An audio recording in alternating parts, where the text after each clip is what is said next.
최근 들어 대한민국의 국방에 세계적인 이목이 쏠리고 있습니다. 세계 정상급 아이돌 그룹 BTS 멤버 전원이 군입대를 하겠다고 밝힌 것인데요. BTS의 소속사 하이브는 마청인 진을 시작으로 멤버들은 순차적으로 군에 입대할 것이며 2025년 다시 완전체로 재결성하겠다고 덧붙였습니다. 이 소식으로 본격적으로 세계의 K-팝을 알리고 있는 현 상황이 어떻게 흘러갈지에 대해 전 세계 엔터테인먼트 업계가 대한민국의 국방부를 주목하고 있습니다. 빌보드 200 차트와 핫백 차트 1위라는 성적을 기록한 BTS는 아시아계 가수인 BTS가 미국 팝 문화계의 정상을 거머쥐면서 오직 영리 가수만이 팝 문화에서 주류일 수밖에 없다는 고정관념을 깨트리게 만들어주었습니다. BTS의 이 놀라운 기록은 한국의 위상을 한 단계 끌어올리는 데 큰 영향을 끼쳤음을 부정할 수 없는데요. 한 설문조사에 따르면 K문화 콘텐츠의 영향으로 외국인들 절반 가까이가 3년 안에 한국을 꼭 방문하고 싶다고 답한 것으로 알려졌습니다. 특히 베트남에서는 여행이 재개된다면 한국을 가장 방문하고 싶은 나라로 꼽기도 하였는데요.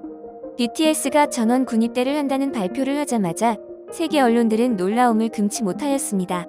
특히 세계 최정상급 아이돌인 BTS가 군입대한다는 것은 엘비스 프레슬리가 미 육군에 입대한 것과 비견될 만큼 놀라운 일이라고 보도하고 있습니다. 일각에서는 BTS의 군입대로 오히려 이들의 향후 활동의 지평이 넓어졌다는 분석 또한 제기되었는데요. 한 대중음악 평론가는 BTS의 향후 활동이 병역 문제로 발목이 잡혀 있었는데 멤버들의 결단으로 불확실성이 해소된 것은 매우 고무적인 일이다.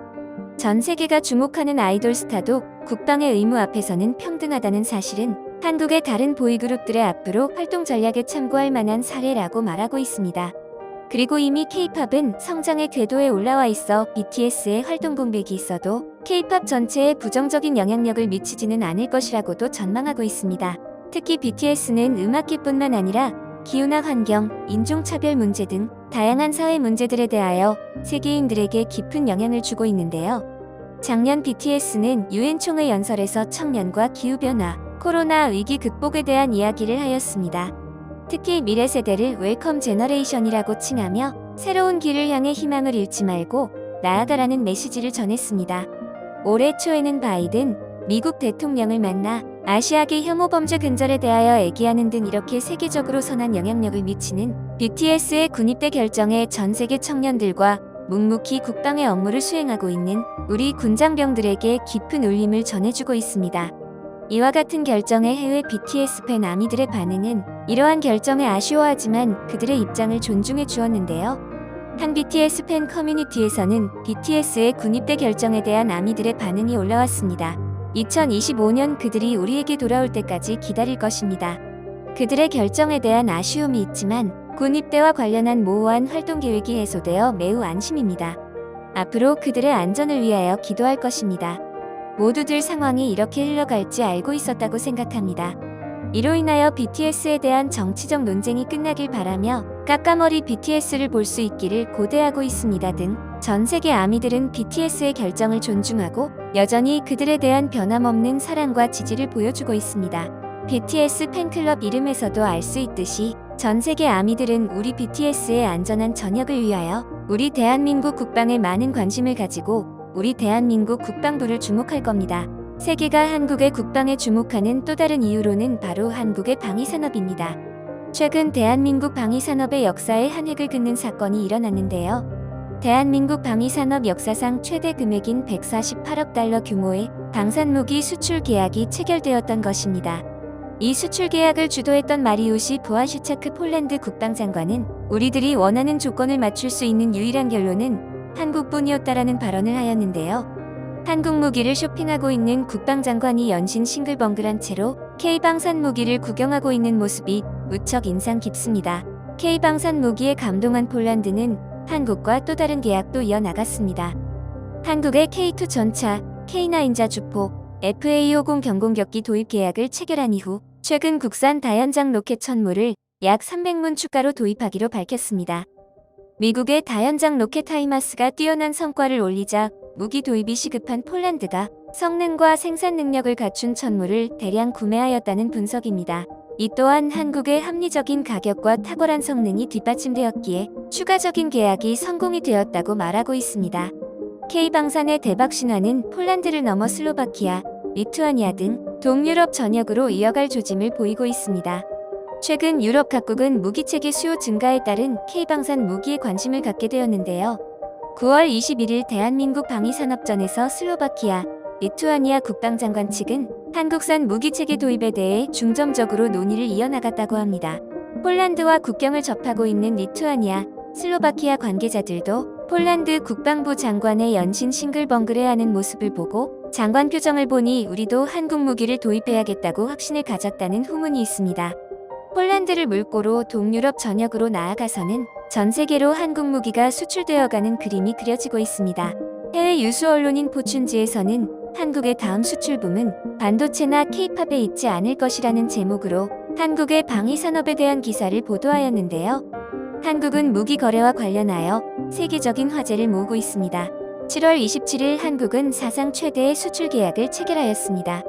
반도체도 선박도 한국 드라마도 아니었습니다. 그 대신 아직은 잘 알려지지 않았지만 빠르게 확산되고 있는 한국 경제의 방위 산업에 대하여 초점을 맞추었습니다라는 내용을 게재하고 있습니다.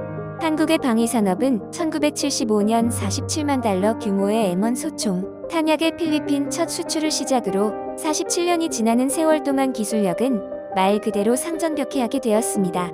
당시 미국의 기술 지원을 통한 무늬만 수출이라고 불리던 방산무기 수출이 이제는 대한민국이 독자적으로 개발한 한국형 장갑차, 군용 차량, 함정 등으로 세계 방위 산업 역사에서 기록할 만한 성과를 내게 된 것입니다. 최근 국제적으로 지정학적 리스크가 부각되고 있는 현재 각국이 방위력 증강에 나서는 가운데 동유럽 등 신흥국가에서 한국의 방산무기가 큰 인기를 끌고 있다고 합니다.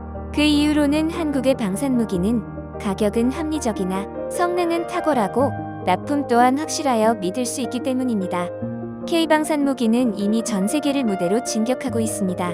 한국 방위산업 기술의 발달에 힘입어 미국의 군사력 평가기관인 글로벌 파이어 파워는 올해 우리 한국의 국방력 순위가 세계 6위라는 보고서를 발표하였습니다. 1위는 역시나 미국이었고요.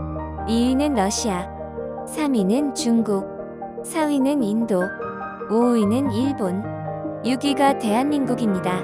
참 아시아가 새삼 대단하다고 느낀 것이 저 6위 안에 한국, 중국, 일본이 전부 다 나왔다는 것입니다.